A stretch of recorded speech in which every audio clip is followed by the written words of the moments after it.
Are your parents alive? Yeah. How old are your parents, if you don't mind? 70. Okay, and where do they live? In different parts of Washington State. Okay, did you see them Yeah. pretty often? Once to 3 times a year. Okay, so let's say they live to be 78, which is I hope they don't, but let's say that they live to the average age. So you see them you said once to 3 times? Yeah. Okay, no you don't. It means you're gonna see them 16, if you see them twice a year, you can see them 16 more times. When you look at it that way, you're like, what? You don't have 8 years with them, you have 16 times with them. And that's the shift in my life. And that's the way I look at things. That's a fundamental shift in the way that I looked at situations 6 months ago.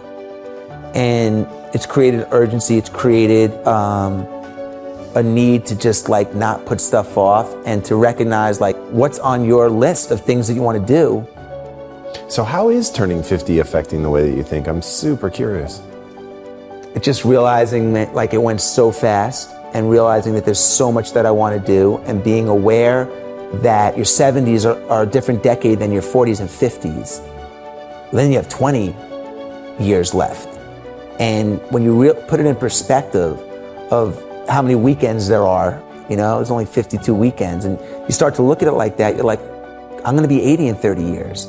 It's scary. You know, I got kids. It's scary because there's a lot I want to do. I feel like I haven't done anything compared to what I want to do and the opportunities. So, you know, it just, how do you manage your time? I never thought like that. I thought I'm going to live forever. And you know, I'm bulletproof and all that stuff, and I'm not. And when you turn 50, shit happens. Friends get sick, you know. You know, take advantage of the opportunity that you have at this age and the people that you know to create amazing, to build your life resume and sort of talk about all the time. You know, it's like you have the work resume, so what? That means nothing if you're not building up your life resume. Yeah. There's only 2 kinds of moments, man. Like the moments that happen, 9/11, you know exactly where you'll never forget that, but you didn't control that. It just happened. There are moments like that where you have no control over that you just remember because they're so vivid. And then you have the moments that you have control over, that that you circle, that you create, that you put in a position to happen. And that's, you know, kind of how you build this life resume. And that's what I would that's what I hope my kids do. You know, I hope they have a life filled with memories.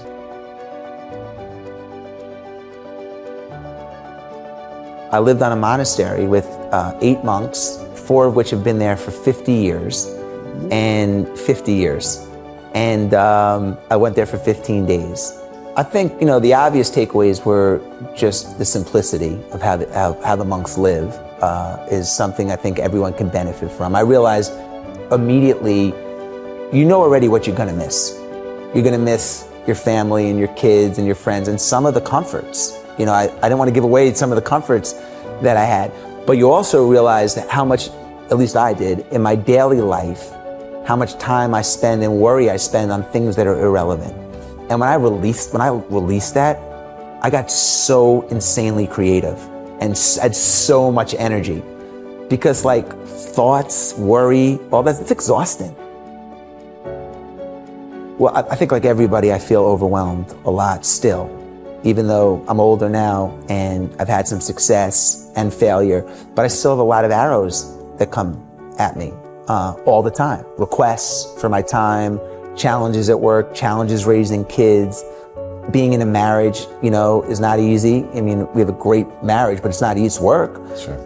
And it's overwhelming. So for me, I think part of it is always having something big on my calendar that I can look forward to.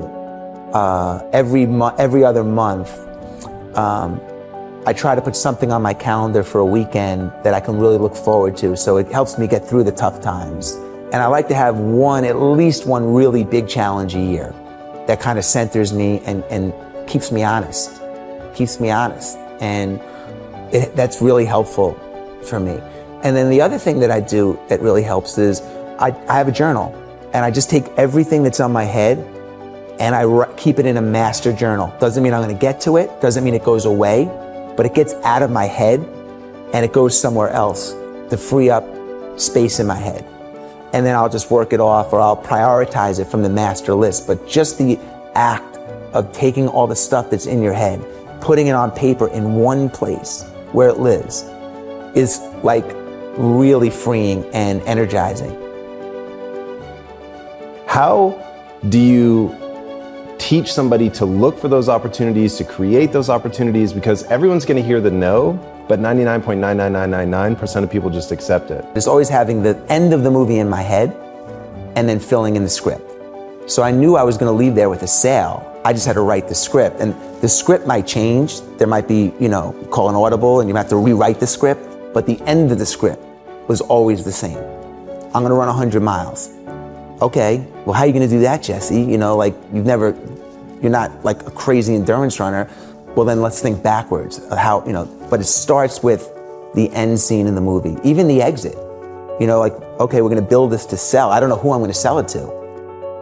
But that's sort of been always kind of the mentality. And I think the second point to that is once you get over the fear of being embarrassed, no one likes to be embarrassed.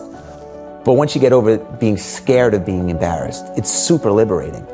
And it allows you to go into lanes that otherwise you wouldn't go into. And everybody's wired differently. Everybody's wired completely different. It's hard to rewire someone to be, comfortable taking risks, comfortable with being embarrassed. And I think it comes from having a lot of egg on your face and learning along the way. I've always been like, let me get my foot in the door and I will figure it out. I will hire people that can help me figure it out. I can go to experts to help me, but they usually won't help me get in the door. So let me take the first step. And then once you have momentum, you can ride the momentum. So that's always been my MO, it's always been in everything. You mentioned living with the SEAL, when Goggins came, all that stuff. It's just been like welcoming the unknown and being open to whatever comes of it and learning from it. Well, networking's been a big part of my life forever. When I was 24 years old, I wrote 10 letters a day, thank you notes to anyone that came into my life that impacted me. And it could be, even if I didn't know you, but I saw your show and I was like, you know what, Tom, you've had some amazing guests I've really benefited from. I would just write you a handwritten note because one, the handwritten note shows intent. You have to buy the envelope, buy the stationery, write the letter, lick the envelope, get the stamp, put it in the mail. That's a lot different than hitting send. It's also memorable. How many handwritten letters have you gotten this year? So I literally wrote 3,000 letters in 1 year. And it could be to a doorman, cab driver, it could be anyone. I would just get their card and I would thank them. That was my form of networking. Even to this day, I have a hot 50 list of 50 people that can help me, that I want to stay in touch with, that I make sure every quarter or so, I send them a note and they always comment on it. Like, thank you so much. And it's authentic. I'm not just writing it to write it. I mean, they have to really have had an impact on me, and it's a meaningful note. It makes me feel great, and it makes the recipient feel attached to me in a different way. At an early age, I understood the importance of that. The people that you meet in your 20s rise up in their 30s and are in great positions of power in their 40s. You don't know when you're in your 20s who's gonna make it and who's not. So, you treat everybody properly and respectfully, and you stay in touch. And very often those relationships merge their heads years later, decades later. Pretty much all of us, myself included, we live in a world of routine. Routines are comfortable, but routines can be a rut. And when you're in a routine, the clock goes fast. It goes fast. I was 35 yesterday. Wow. When you're in a routine, get up, get the kids ready, take them to carpool, go work, come out, boom, day over, next day. It's like, and then if you don't get out of the routine and take advantage of those 5 weekends a year, creating whatever, you wake up and you're 60 and 70 or 50 or 40 or whatever, and you're like, man, my knee's messed up. I always wanted to do that, but now I can't do that. Man, you just don't know. I just said to my wife as I turned 50, let's have I want to have a big celebration. This is a monumental birthday, and it's really affecting me, how I think. It's like, I didn't think it would, but turning 50 is having a big impact on me. And I said, when I was 25, I had a big party in New York City where I was living, and I want to kind of replicate that. And she said, wow, honey, think about all the things that you've accomplished in the last 25 years. And I'm like, I appreciate it, but compared to, I haven't done anything. compared to the potential and what I want to do, you know? And she said, well, then think about the things that you love to do over the last 25 years. What are the things that you love to do? And who have you loved to do them with?